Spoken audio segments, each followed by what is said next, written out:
Gloria a Dios. Gloria al Señor.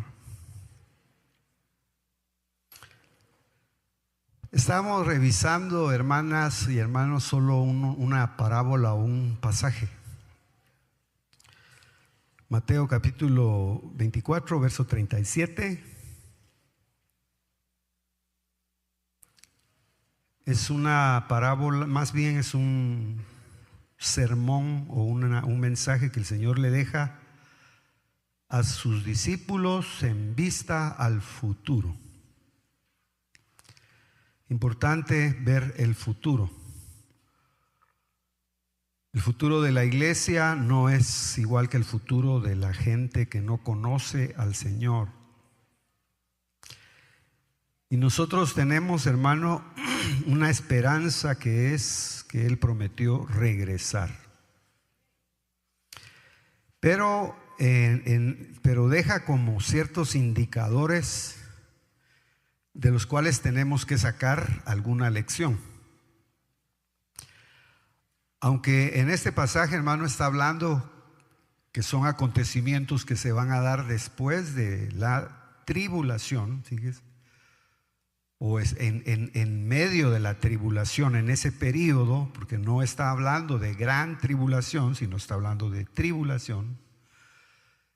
Podríamos decir entonces que de alguna manera, a medida que el Señor se vaya acercando en su regreso a la tierra, el mundo entrará en tribulación y lógicamente, como estamos en el mundo, aunque no somos del mundo, también en cierta medida tendremos nosotros que tener una cuota de tribulación.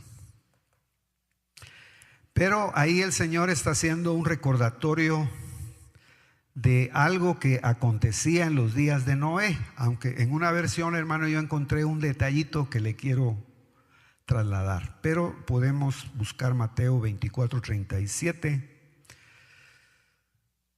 Las Biblias titulan La venida del Hijo del Hombre. Pero en el verso 37 del capítulo 24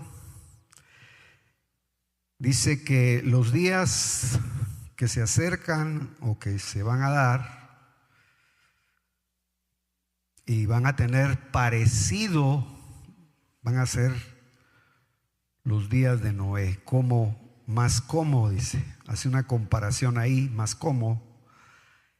En los días de Noé, así será la venida del Hijo del Hombre.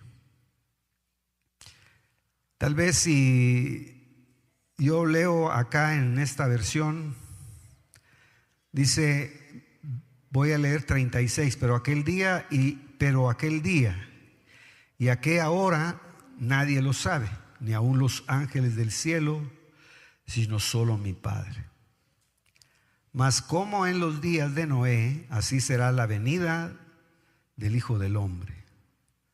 Porque como en los días antes del diluvio estaban comiendo, bebiendo, casándose y dándose en matrimonio, hasta el día que Noé entró en el arca.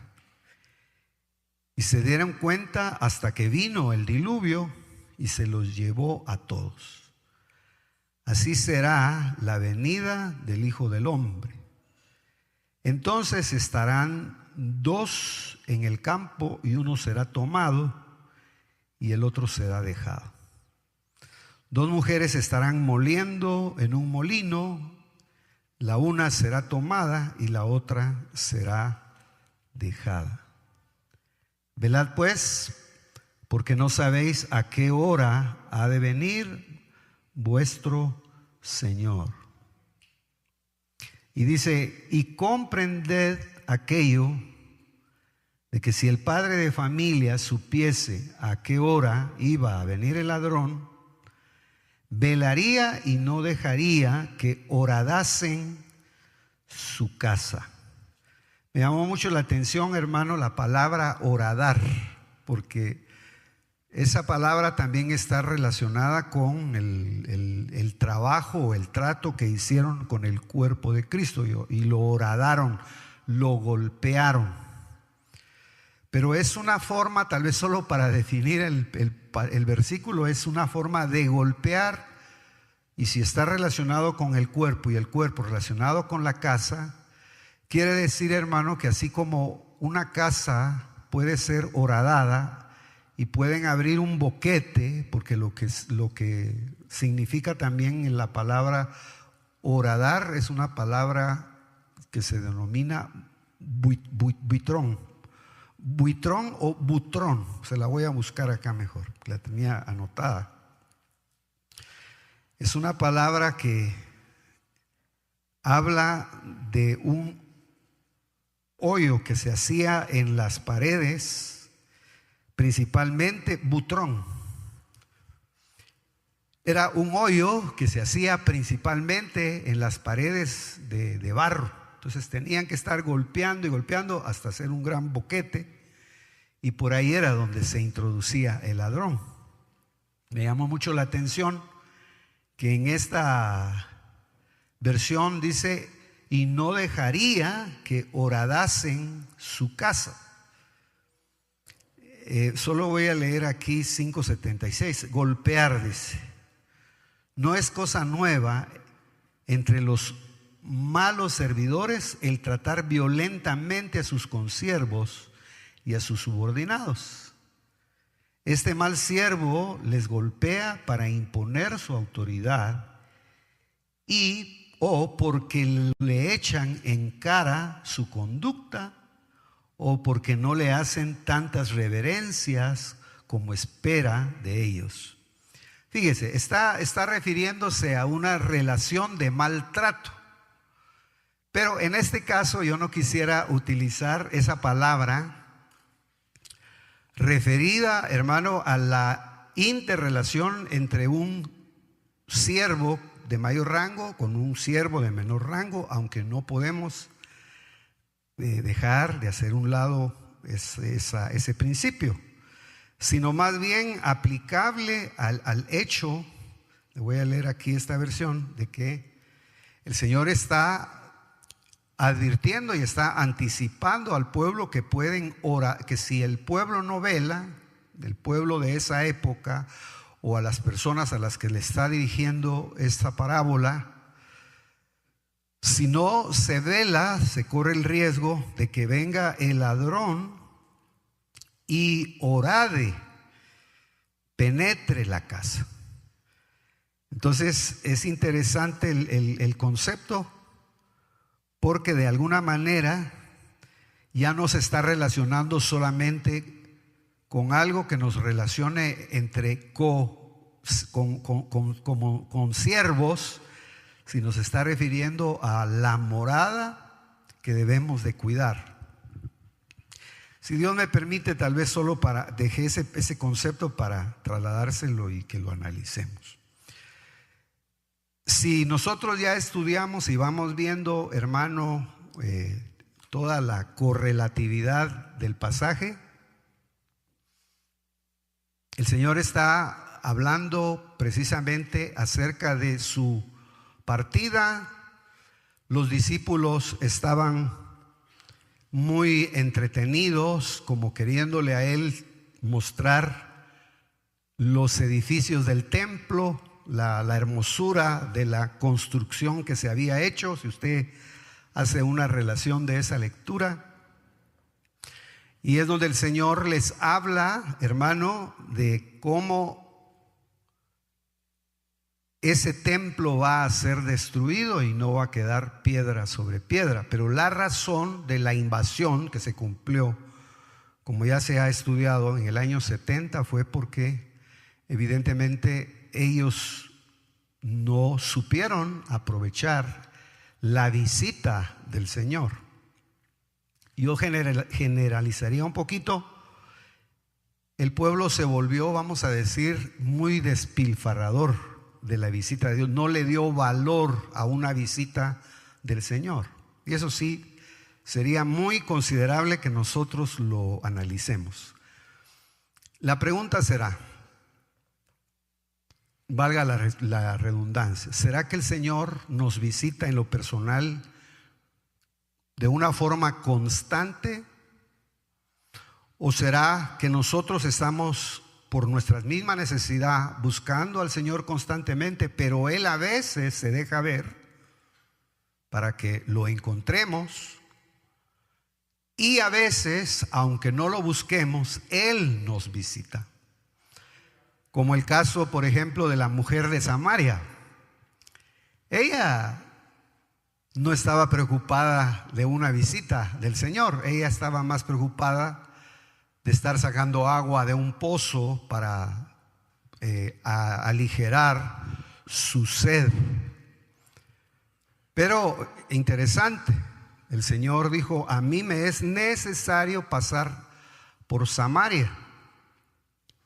Pero no se dirigió a la ciudad, sino se dirigió, como que confluyeron su necesidad, entre comillas, con la necesidad de ella.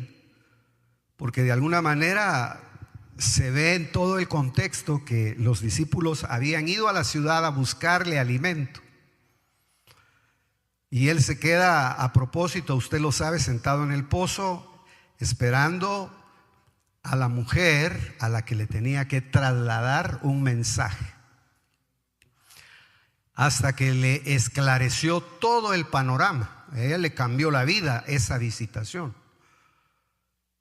Esto lo digo nada más porque los discípulos, hermano, estaban como embebidos en la construcción, en la construcción material de algo, y su óptica, digamos, de discípulos, tal vez ya ni siquiera de discípulos, se había acortado. Su percepción, hermano, de lo que era el templo ya no era una percepción interna, sino era una percepción externa. Usted recuerda que en una oportunidad yo le decía, por supuesto, es bajo mi óptica, que cuando el Señor fue tentado lo llevaron al pináculo del templo y lo tentó el adversario diciéndole: lánzate y tú verás cómo van a llegar ángeles y van a detener el golpe que vas a llevar, por decirlo en esa manera. Pero no era ese el objetivo. El de Cristo no era el estar sobre el templo, sino el objetivo de Él, o la visión de Él, más bien era estar dentro del templo, porque Él era sumo sacerdote. Él sabía lo que representaba un templo. Esto también para decir, hermano, que no es tan importante como tal la estructura o la infraestructura de un lugar donde nos reunimos, aunque lógicamente necesitamos ciertas comodidades. Eso está de más decirlo. Lo más importante es lo que se mueve dentro del templo. Lo más importante es que el templo, si es un lugar de adoración, pues obviamente, hermano, tenga el espacio para que los que habitan en el templo, que son los verdaderos depositarios de la presencia de Dios, puedan desarrollar la vida espiritual, cultivar la vida espiritual, crecerla en la vida espiritual. Pero ellos, al final, cuando usted va leyendo ahí los pasajes, ellos estaban embebidos, mostrándole al Señor todos los edificios del templo. Y el Señor estaba, en lugar de ver los edificios, Él estaba viendo destrucción. Él estaba viendo que todo de aquello de lo cual ellos se estaban jactando, no iba a quedar absolutamente nada. Entonces es más importante, hermano, que nosotros, y ahí ya vamos sacando nosotros nuestra lección. No es tan importante las edificaciones en última instancia, porque eso se queda. Lo más importante es que nosotros seamos el objeto de la edificación de Dios. Que nosotros tengamos la conciencia de para qué nos reunimos. Por eso puse acá: ignoraban la importancia del templo como el asiento de su presencia. Hay todo, hermano, una crítica que el Señor hace a los fariseos cuando está hablando del templo. Y es muy duro, quizá, hermanos, son los capítulos más duros que el Señor le traslada a los que se decían, hermano, conocer la vida espiritual. Ahora, en este caso, ellos habían olvidado el centro de lo que realmente era un tabernáculo o el templo al cual ellos se estaban refiriendo. Era el lugar donde se expiaban sus pecados. Para ellos, por lo que se ve implícitamente, ya no era tan importante eso, puesto que le están luciendo al Señor los edificios, pero no están haciendo, hermano, ninguna alusión a lo que se hacía dentro de los edificios. No le ponían importancia al sacerdocio como tal. Entonces, por eso ponía yo en mis anotaciones acá, que el discipulado se puede ir quedando corto y cambiar su óptica. No ver lo que realmente hay que ver, lo esencial dentro de una estructura espiritual, sino ver solo lo superficial. Y el centro, el epicentro pues de Israel siempre fue el templo de Jerusalén, pero teniendo un sacrificio vivo, un sacrificio real. Y aún más, tenían ellos que llegar, hermano, a comprender que en determinado momento iba a haber un tiempo en que iba a haber cambio de sacerdocio. Tuvo que el escritor de los Hebreos recordarlo y aclararlo. Pero esto lo digo porque dice para mantenerse. ¿Cuál era el objetivo entonces del templo? La expiación del pecado, la limpieza del pecado y mantenerse en una unión constante con el Señor, creador de todas las cosas. Ellos se mantendrían vigentes siempre y cuando el corazón de la nación se mantuviera con vida. ¿Y qué era lo que le daba vida al corazón de la nación? ¿Qué era el templo? Los sacrificios, el sacerdocio, las fiestas, la palabra, todo ese tipo de aspectos que usted los va viendo obviamente en todo el Pentateuco. Pero es muy superficial lo que ellos le presentan al Señor.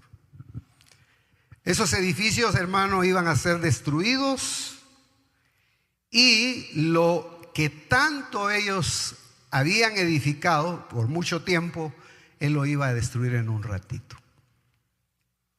Esto también nos sirve de reflexión, porque, hermano, si eso ya lo trasladamos a la edificación de Cristo, o la edificación del Señor por su palabra en nuestra vida, solo va a permanecer aquello que Él realmente haya edificado en nosotros. Lo demás será destruido. Acuérdense, vamos a ser, aunque no querramos, pasados por fuego, en el sentido de la prueba, en el sentido de ver si edificamos con los materiales eternos, los que permanecen para vida eterna. De eso no vamos a hablar mucho. Entonces, cuando el Señor, hermano, se acerca, ellos vinieron y le comenzaron a hacer un alarde de los edificios. No quedará, les dijo, aquí piedra sobre piedra que no sea derribado. Me recuerdo que hace algunos años también se enseñó que en 2 ocasiones se ve a Cristo llorando. Creo que ni se le ve llorando en la cruz.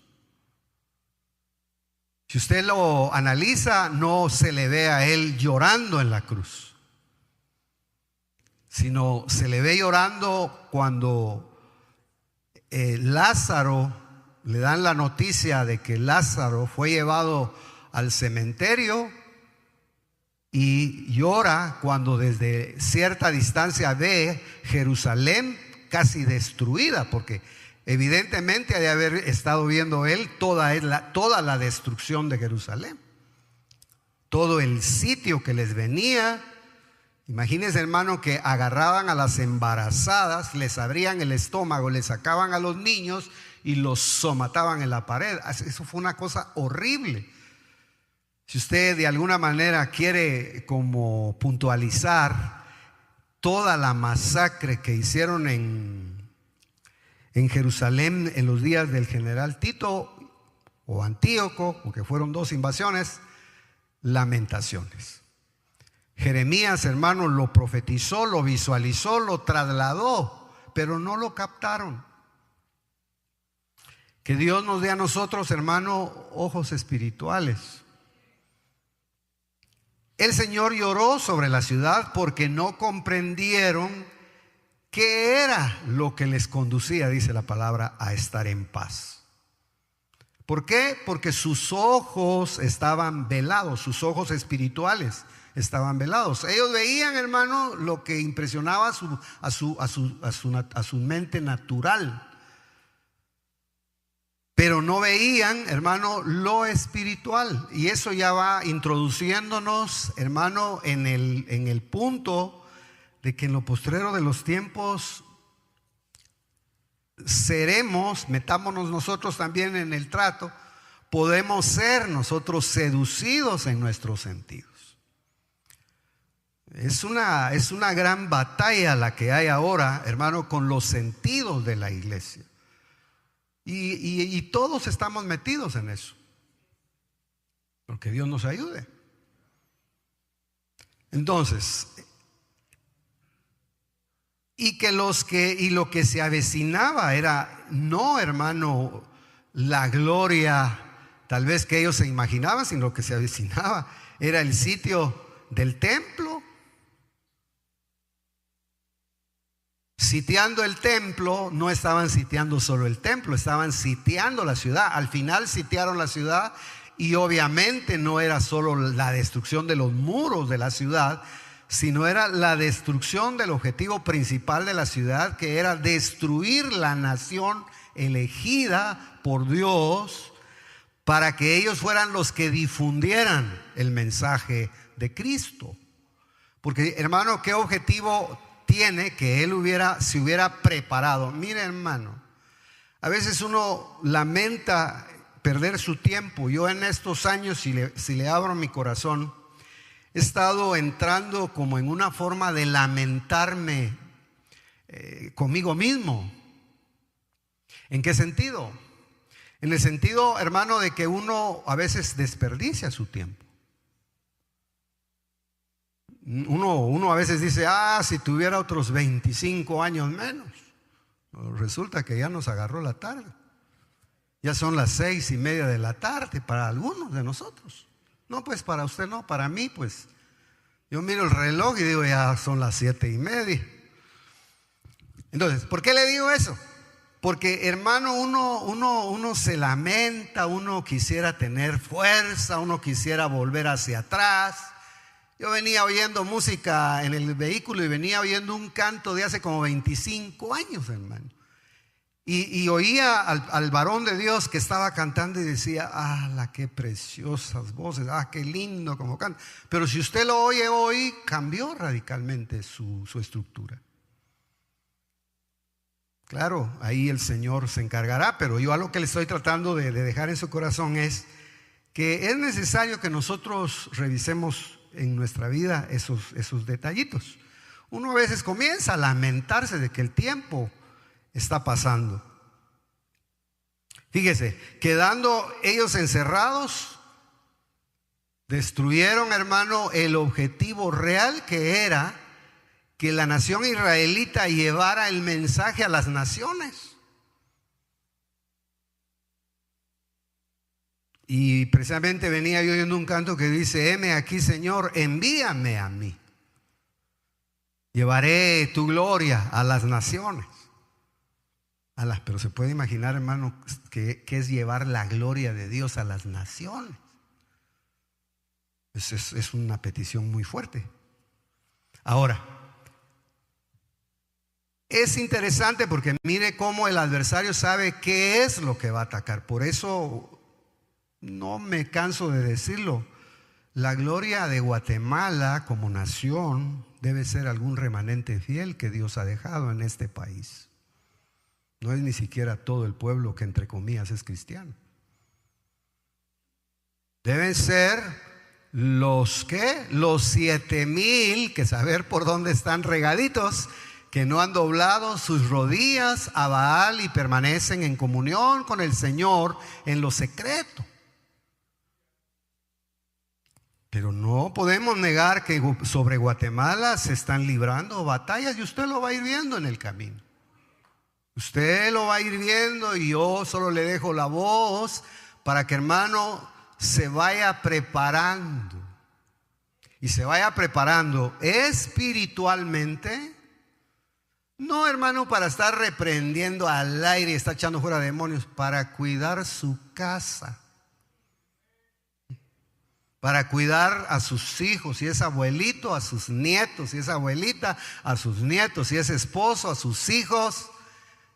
Porque, hermano, es fuerte. ¿Por qué ponen, hermano, el ejemplo de aquí no estamos tocando Sodoma? Y este mensaje es vigente para estos días. Ahora, miremos algunos aspectos de los días de Noé. Entonces, ellos, hermano, fueron destruidos los que eran el objeto de la visitación, que era el pueblo que Dios había elegido. A ningún país como nación, hermano, se le ha dicho que es la niña de los ojos del Señor. A nadie. Y ellos, hermano, desconocieron la ocasión o el momento en que se les estaba dando una visita. Imagínense que ellos quedan, a mí me impresiona, hermano, que hasta la fecha en los conflictos territoriales que tienen por ese sector son muy dados, por ejemplo, los de cierto sector, a agarrar piedras, hermano, y a tirarlas. Pero esa es una costumbre que viene antiquísima. Imagínese usted que, por ejemplo, a Pablo, estaba yo leyendo anoche un comentario ahí donde muchos creen que el apóstol Pablo vivía atormentado porque siendo él joven, dice que a sus pies pusieron las vestiduras del primer mártir de la iglesia, Esteban.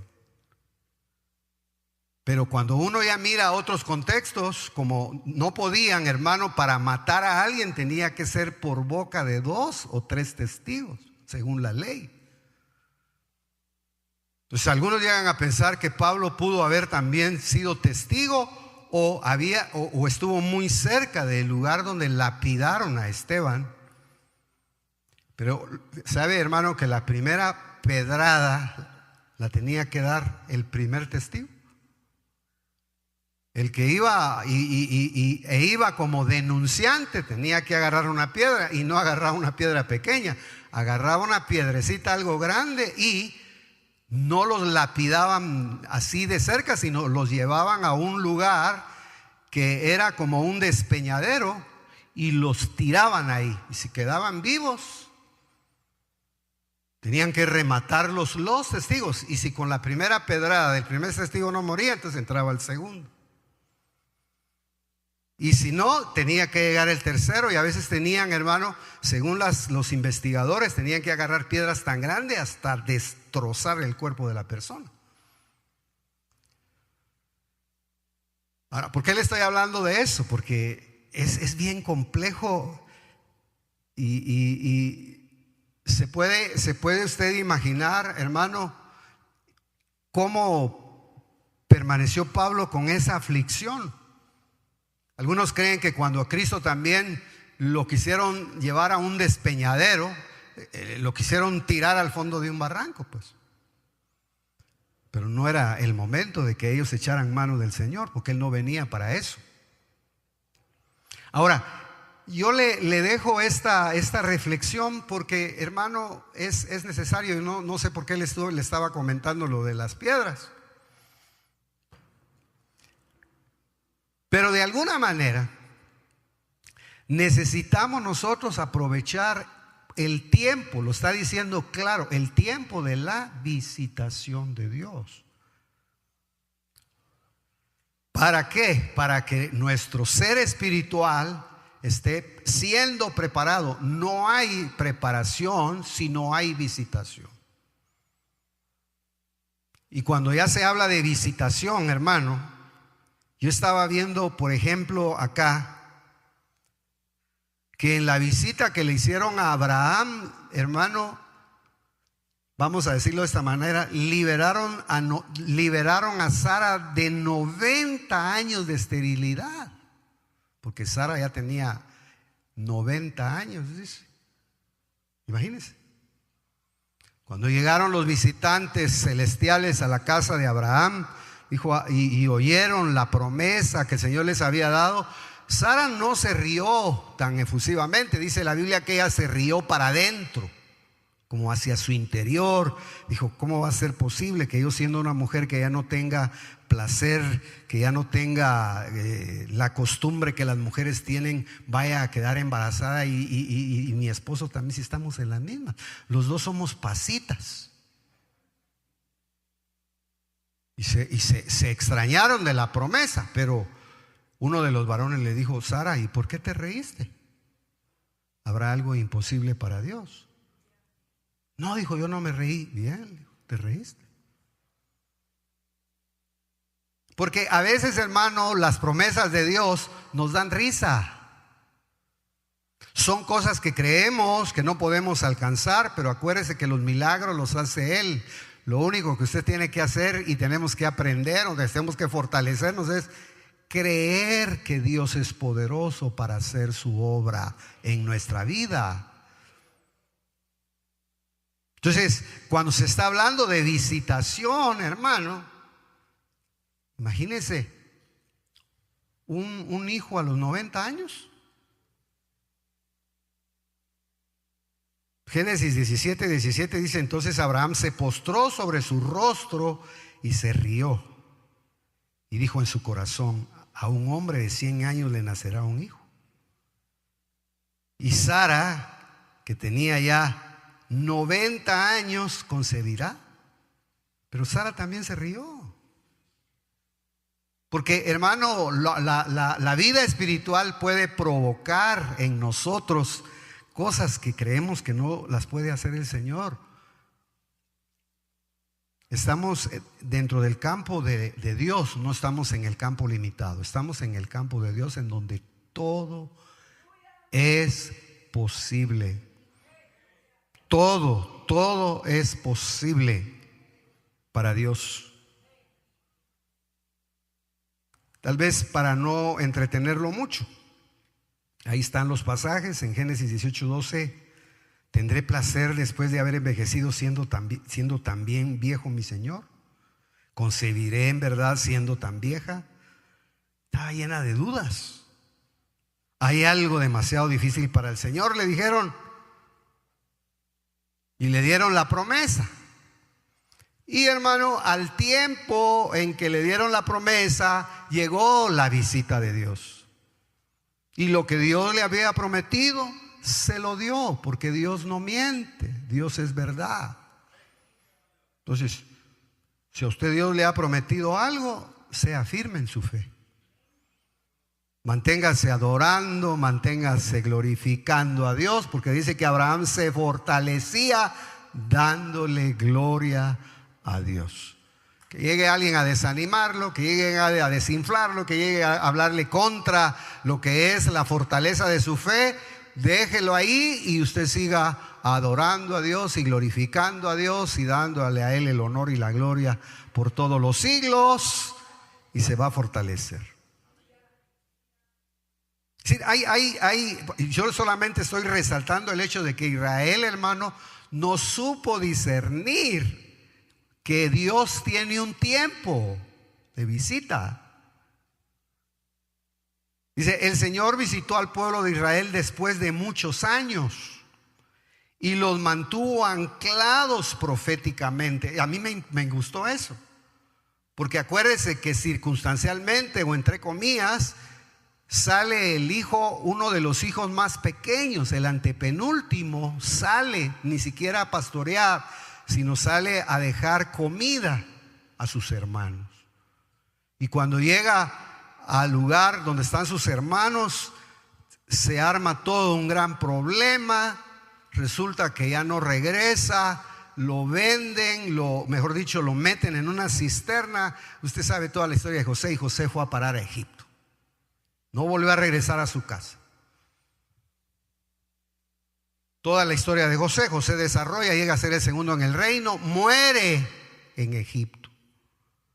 Pero antes de morir, hermano, suelta una palabra profética en favor del pueblo. A mí me impresionó eso. no es cuántas profecías nosotros demos, aunque demos una antes de morir, pero que sea una profecía, hermano, que venga de la boca de Dios. Fíjese, dice José, Génesis 50:24, y Josué dijo a sus hermanos: yo voy a morir, pero Dios ciertamente los visitará y os hará subir de la tierra de Egipto, que él prometió en juramento a Abraham, Isaac y Jacob, para darles la tierra. Dice, para darles, esto ya es un comentario, para darles la fuerza de lo dicho a lo que estamos hablando, para darle la fuerza a esto.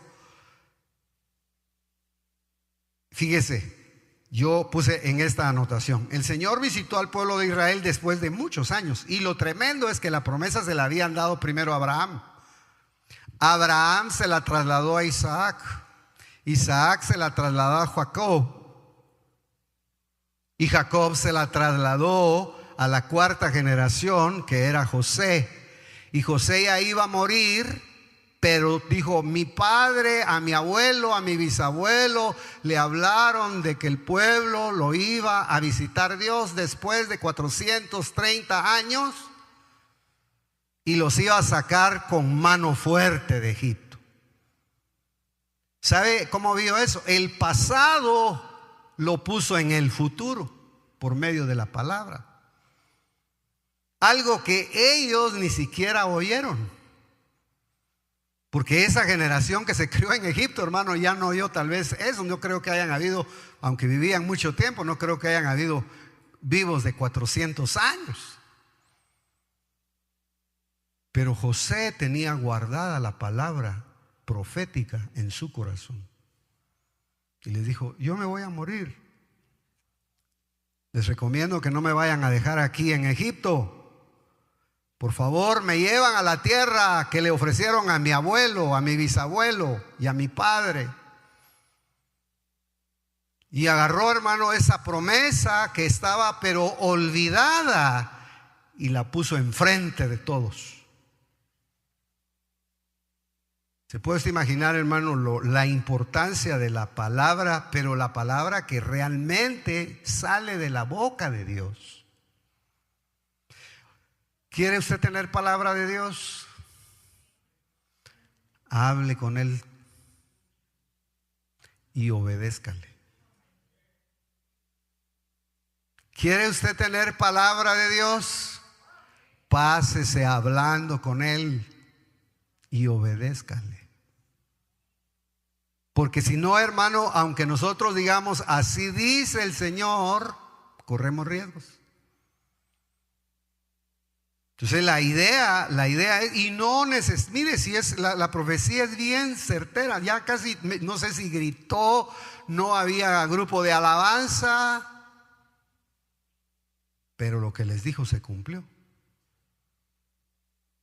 Llegó el momento, hermano, en que Dios los visitó. Y como era tan certera la palabra, hermano, ellos dijeron: ¿cómo vamos a dejar nosotros los huesos y el cuerpo del varón que nos profetizó? ¿Cómo lo vamos a dejar aquí? No, nosotros lo vamos a ir a sacar de donde esté y nos lo vamos a echar al hombro y lo vamos a llevar también a la tierra que Él soñó habitar. Entonces la visitación de Dios es tan poderosa, hermano, porque puede cambiar hasta los tiempos. Puede desenterrar cosas que tal vez nosotros, imagínense, yo hablaba con alguien hace algunos años que estuvo en la iglesia. Él era hijo él traía una línea pastoral de 4 generaciones. Entonces usted no sabe si tiene promesas guardadas. Usted no sabe si hay promesas de Dios que se las dieron a su padre, se las dieron a su abuelo, y muy probablemente se las puedan hacer efectivas a usted. No lo veo tan emocionado, pero bueno, que Dios nos visite, hermano. Vaya, pero ¿por qué somos tan egoístas? ¿Por qué queremos todo para nosotros? No, si mire hermano José ya había disfrutado en Egipto, si él no había tenido mala vida. Él había sido favorecido, él era virrey, pero dijo, no es posible que yo deje a mis hermanos en la esclavitud. Esto lo digo, hermano, porque a veces todo lo quiere uno para uno. No, Dios le puede dar a usted una promesa para sus hijos, para sus nietos. Qué lindo.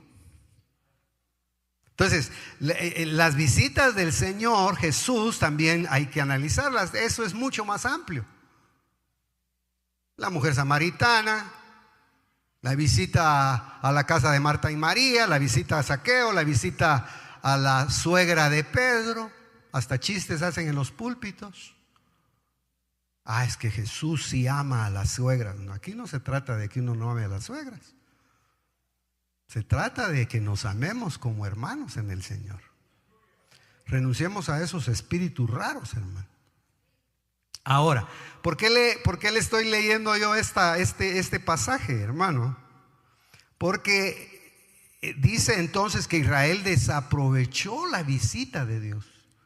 ¿Usted ha podido discernir si en alguna parte de su vida Dios lo ha visitado? Reflexionemos en la pregunta.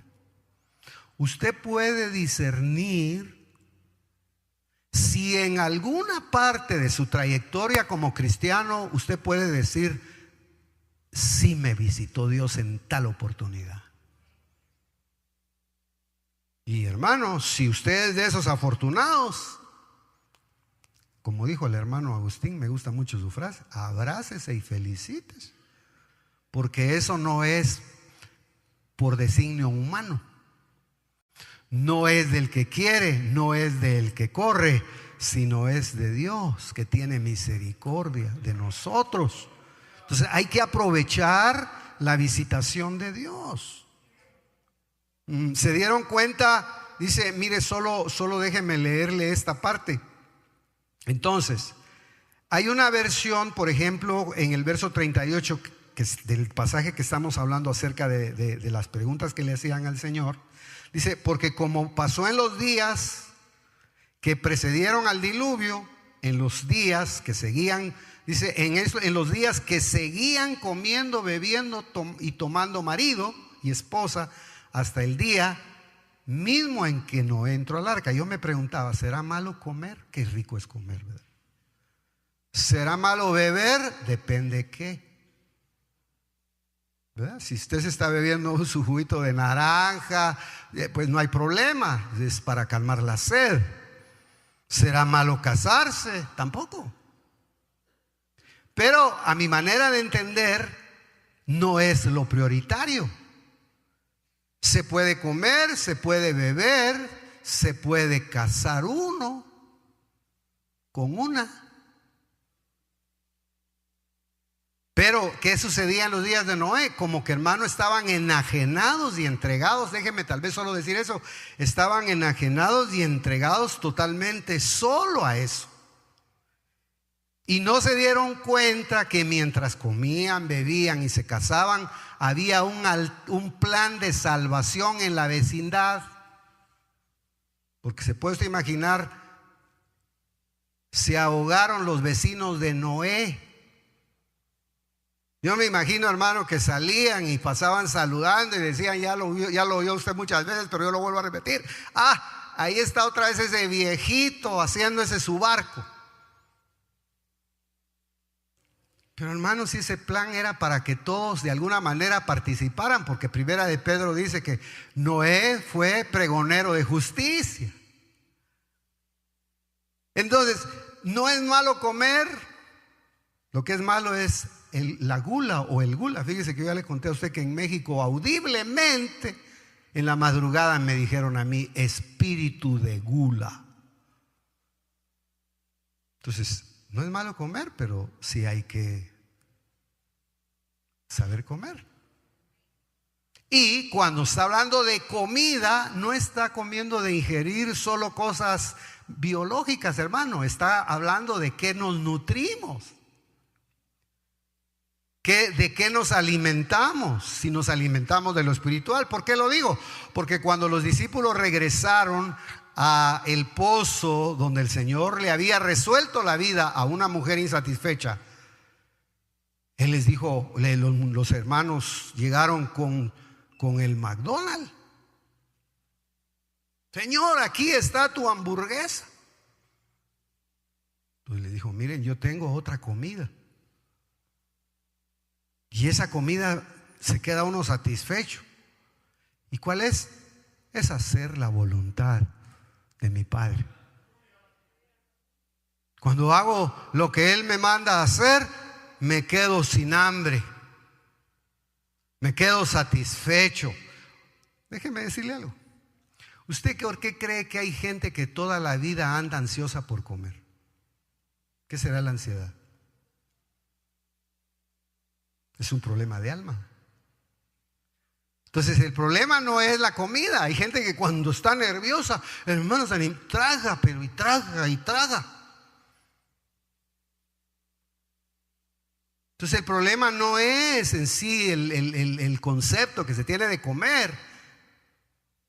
No, usted cuando coma, yo le voy a dar instrucciones como que fuera médico, hermano. Yo le voy a dar instrucciones aunque yo no lo haga. Cuando coma, coma despacio. Dele tiempo para que no le dé gastritis. Y tómese su tiempo para comer. No son 5 minutos, hermano. ¿A qué hora se va a acabar usted el gran pedazo de pollo de un trago?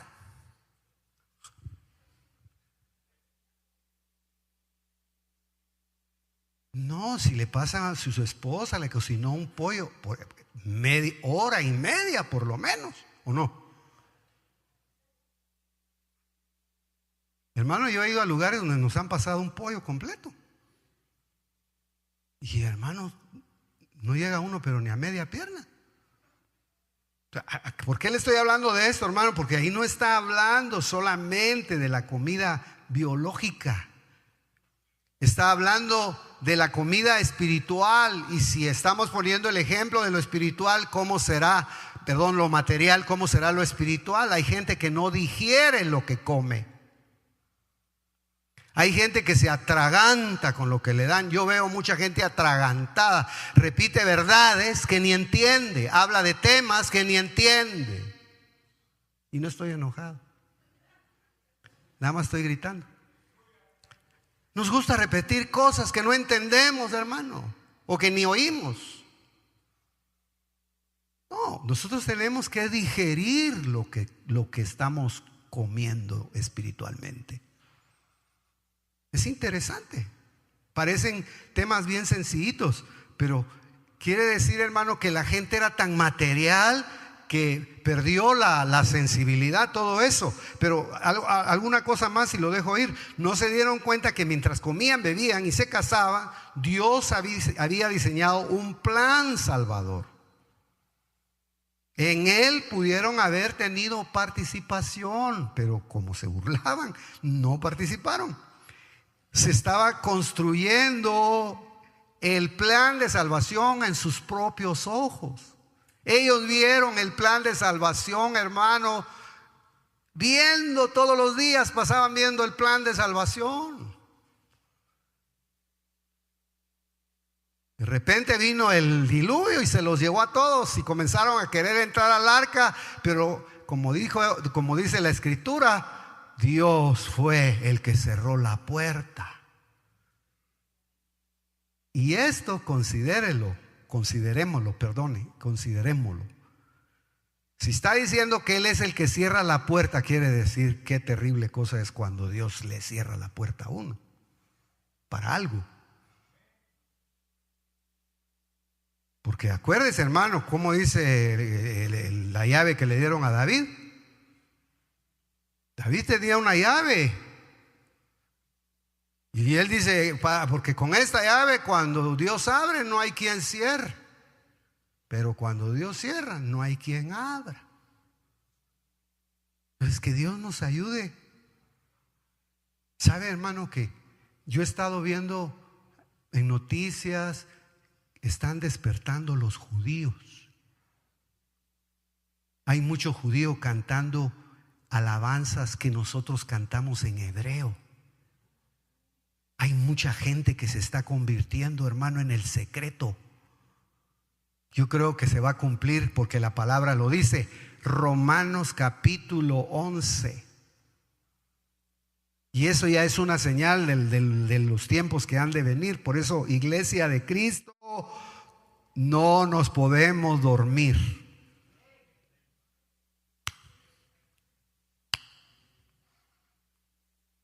Despiértese.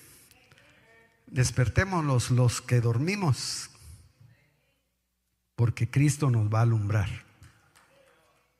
Entonces dice, y no se dieron cuenta hasta que llegó el diluvio, y aquí dice, los eliminó a todos. Entonces hay eliminados. Así será la llegada del Hijo del Hombre. Mire, en las versiones comunes se mencionan 2 grupos, pero en las versiones más antiguas se mencionan 3 grupos. Se mencionan los del campo, se mencionan los del molino y se mencionan los del diván, los del asiento. Si usted mira en su versión y la que leímos, se menciona, estaban 2 en el campo, uno fue tomado y otro fue dejado. Estaban y mencionan mujeres y varones. Pero en las versiones más antiguas dice, estarán 2 en el campo, uno será llevado y otro será dejado. 2 moliendo en el molino, uno será llevado y otro será dejado. 2 en el mismo diván, uno será llevado y otro será dejado. Entonces yo estaba pensando así en una forma rápida, hermano. El campo nos habla del trabajo. No nos han mandado, hermano, a no trabajar. Es que ya viene Cristo y por eso solo lo estoy esperando. Que me mantengan. No, hay que trabajar. ¿Tiene trabajo usted? Más ¿le gusta trabajar? Vea las preguntas, ¿verdad, hermano? Porque hay gente que no le gusta trabajar. Le gusta vivir. ¿Cómo se llama la gorrita que uno se pone? Bueno, usted ya agarró el mensaje. Nos habla del trabajo. La diferencia es que hay que trabajar, pero velante. No es de trabajar entretenido y no, usted está trabajando, está haciendo. Por eso se nos regaló una voz hace muchos años. Nosotros debemos de vivir para el futuro como que Cristo no va a venir luego. Perdón, me voy a corregir eso. Debemos de vivir como que Cristo va a venir mañana, preparándonos. Pero para la vida natural, siempre pensando el que no va a venir, poniendo como puntos de equilibrio. No sé si está bien dicha la frase. Yo me acordaba que el doctor decía eso. A veces, hermano, decimos ya va a venir el Señor. Mire, me acuerdo hace muchos años cuando la iglesia tenía inminencia. Yo sí le digo, yo decía, no, yo me dedico a orar nada más. Pero, hermano, ya pasaron 25 años. Y ¿usted cree que Cristo ya vino? Porque algunos andan diciendo que ahorita en septiembre parece que se aparece el Señor. Pero la hora y el día nadie lo sabe, ni aun los ángeles y ni el Hijo, dice. Entonces, hermano, es bueno ir al campo, es bueno trabajar, pero que su corazón no esté ahí enterrado en el campo. No, Dios lo va a bendecir. Dios lo va a ayudar en el trabajo. En el diván, dice, es el asiento de reposo. Era un asiento de reposo. Está bien reposar, está bien descansar, pero, hermano, con nuestro corazón velante. El molino habla de la preparación del alimento, y hablamos de eso, no solo del alimento físico. Entonces, es necesario no dejar de hacer nuestras tareas, atender lo que tenemos que atender en la tierra, pero nuestro corazón con dirección hacia Dios. ¿Por qué? Porque también, hermano, no necesariamente estamos esperando la segunda venida o su parucía secreta, sino estamos esperando que Él nos visite en un momento de necesidad en estos días. Yo no sé si usted ha tenido necesidad. Fíjese que ahora yo hasta arrepentido dije, mejor hubiéramos hecho algunos cultitos, porque uno es al revésado. Yo dije, mejor hubiéramos hecho unos cultitos. No, dije, pero entonces mejor me voy a poner yo a orar aquí en mi casa, pues. ¿Y sabe qué es lo lindo?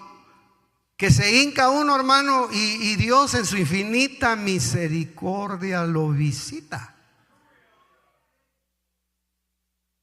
Hasta se desahoga usted, mire, lleva su rollo de papel, lo libera Dios a uno. ¡Qué maravilla!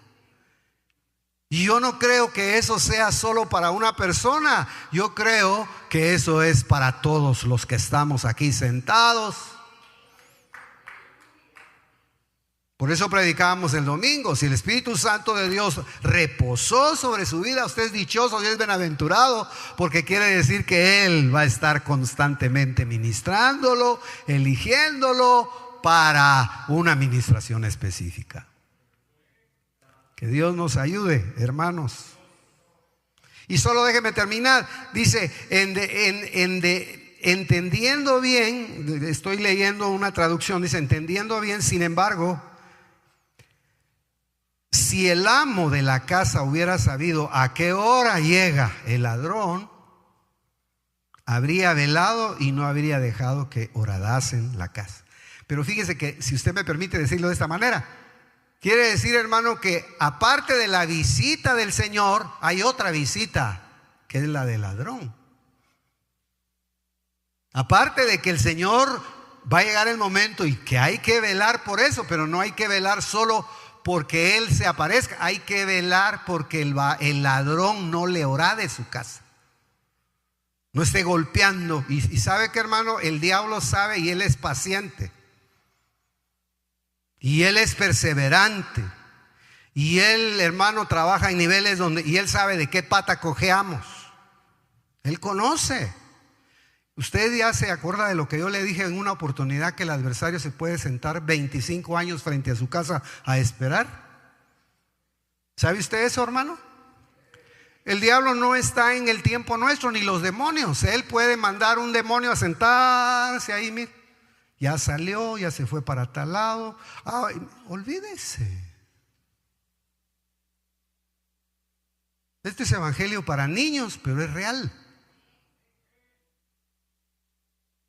El ladrón dice que si nosotros no velamos, el ladrón va a venir y puede robarnos la visitación de Dios. Yo le decía hace mucho tiempo a un varón aquí en la iglesia, que es un varón de usado. Le decía, hermano, dígame cuánto vale la unción que Dios ha puesto sobre su cabeza. Dígame. Si eso, la unción no es negocio, hermano. Un ministerio no es negocio. Es Dios el que en su misericordia pone de su presencia sobre una persona. Si Dios lo quiere levantar a usted mañana, Él pone su presencia, hermano, sobre su vida. ¿Quiénes han leído la vida de un varón argentino de los días del avivamiento llamado, de apellido Anaconda? O Anacondia, Anaconda o Anaconda. ¿Alguno de ustedes ha leído ese libro? Yo me recuerdo, hermano, que el doctor hablaba de este varón. Él era diácono en su iglesia. Hicieron una campaña. Vive en los Estados Unidos, es un hombre grande. Estaba un predicador en la Argentina hace días y estaba como, ¿cómo le dijera yo? Como honrando a los ministros de una década en la Argentina. Y mencionó a ese varón, se hizo él muy famoso. Pero ¿cómo que sucedió? Y lo menciono nada más porque había una campaña evangelística y no sé qué le pasó al evangelista. No llegó al que esperaban y pusieron al hermano Anaconda. Que vaya él a predicar, dije, para quedarse para siempre. milagros, maravillas, liberaciones. Porque Dios es el que pone su mano de poder. Si Él quiere, hermano, usarlo a usted, lo puede hacer, ¿por qué no? Si el problema no es que nos use, el problema es que nosotros nos dejemos usar bajo las reglas del Espíritu. Entonces, yo específicamente, y termino, hermano amado, esperemos la venida del Señor, pero no nos olvidemos que alguien puede estar queriendo horadar la casa. Ya sea la casa espiritual, ya sea la casa donde nos reunimos, ya sea la casa física, ahí va a estar el diablo tratando de estorbar. Cuando sentimos, hermano, se metió y se llevó un hijo. Cuando sentimos, se metió, hermano, y se llevó a la mujer. No se ría, así es. Qué bueno fuera que el ladrón, él llegara por oro, por cadenitas.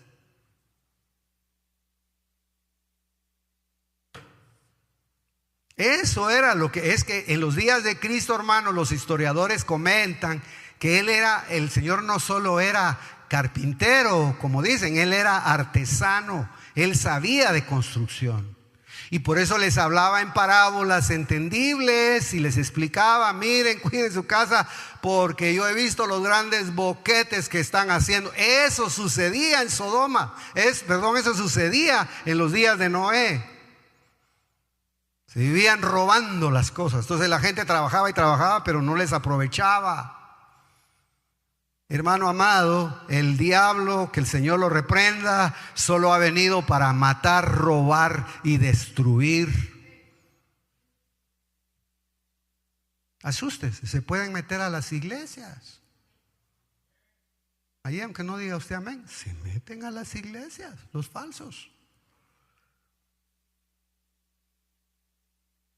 Yo ya le conté que en una iglesia que yo pastoreé, un señor así alto: dame el púlpito, me dijo.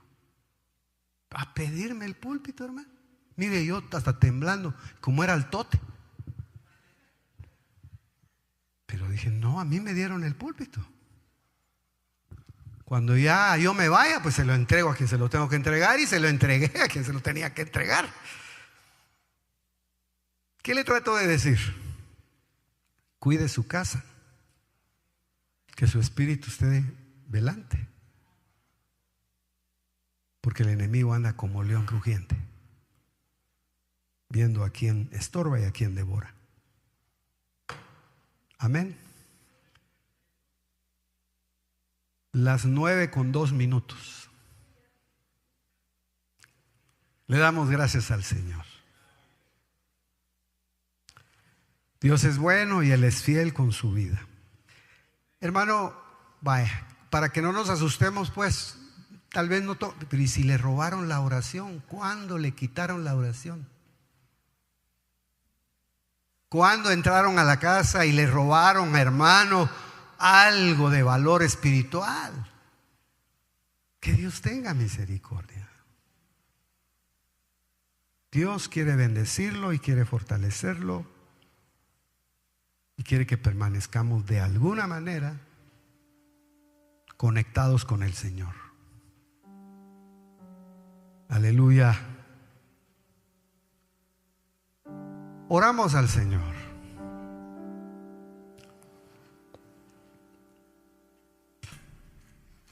Palabras del Señor.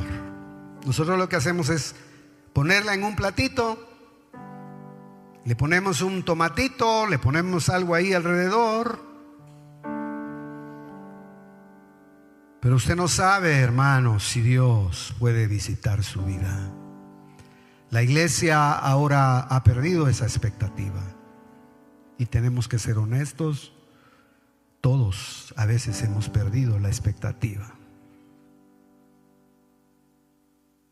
Pero yo sigo creyendo que Dios puede ser misericordioso con nosotros.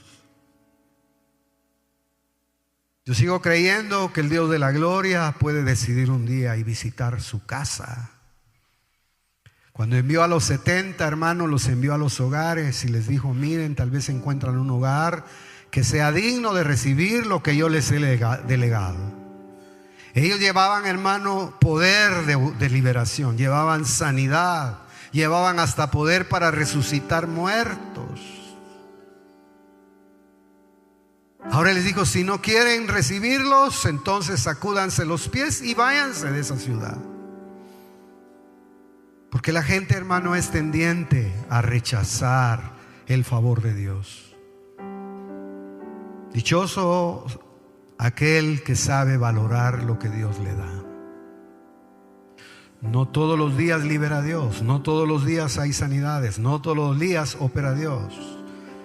Es cuando Él quiere. Ni Cristo, el Señor, hermano, que tenía una unción y que Él era el varón perfecto, Él respetaba los momentos de Dios. Cuando Él abre la puerta, nosotros tenemos que aprovechar, más si lo está haciendo en forma personal. Le damos gracias al Señor por su palabra, le damos gracias por su presencia, le damos gracias porque hasta el día de hoy Él ha sido fiel con nosotros. Gracias, Señor. ¿Lo ha visitado Dios? ¿A usted está consciente de que lo ha visitado el Señor?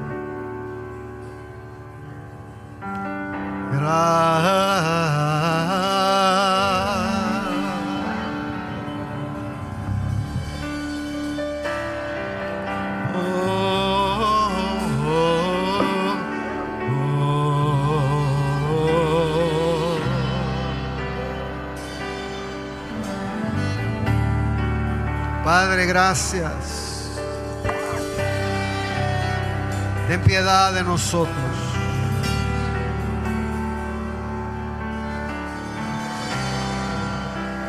Es una palabra, hermano, tan preciosa que Cristo nos habla. El Señor abrió sus labios para mostrarnos, hermano, lo esencial de la vida. Velad y orad para no entrar en tentación.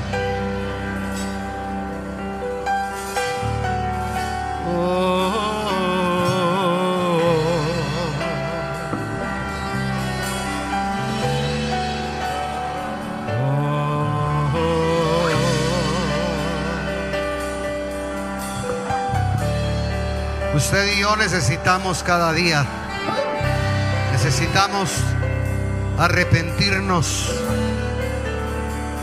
Necesitamos que Dios libere nuestra mente de tanto pensamiento raro y extraño. Necesitamos, hermanos, ser constantes en la búsqueda de Dios. Necesitamos la revelación del Hijo del Dios viviente. Necesitamos que la llama de su Santo Espíritu no se apague en nosotros.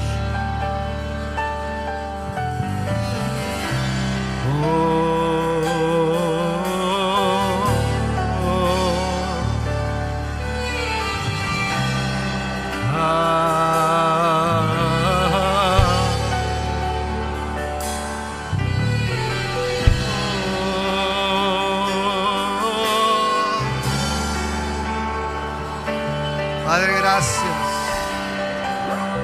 Fortalece cada corazón, Señor. Estamos orando por tus hijos.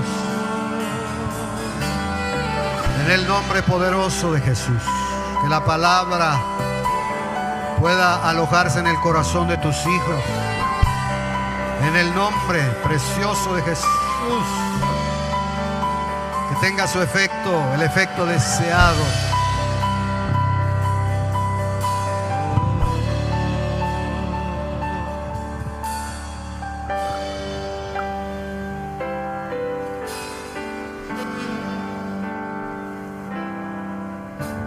Jehová, la fortaleza de mi vida. Él es mi luz y salvación. Jehová la fortaleza de mi vida. ¿De quién temeré? ¿De quién temeré?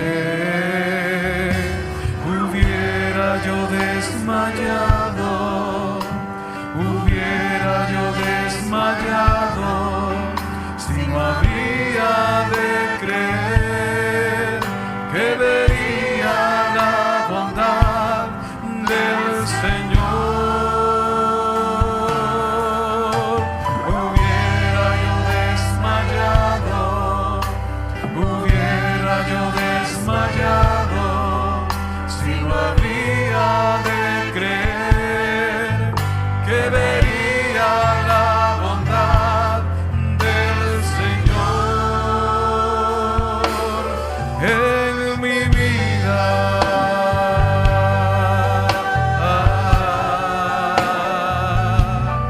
En mi vida.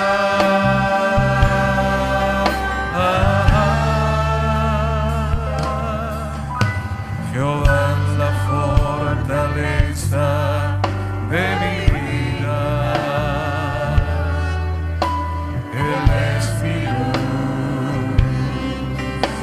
y salvación. Jehová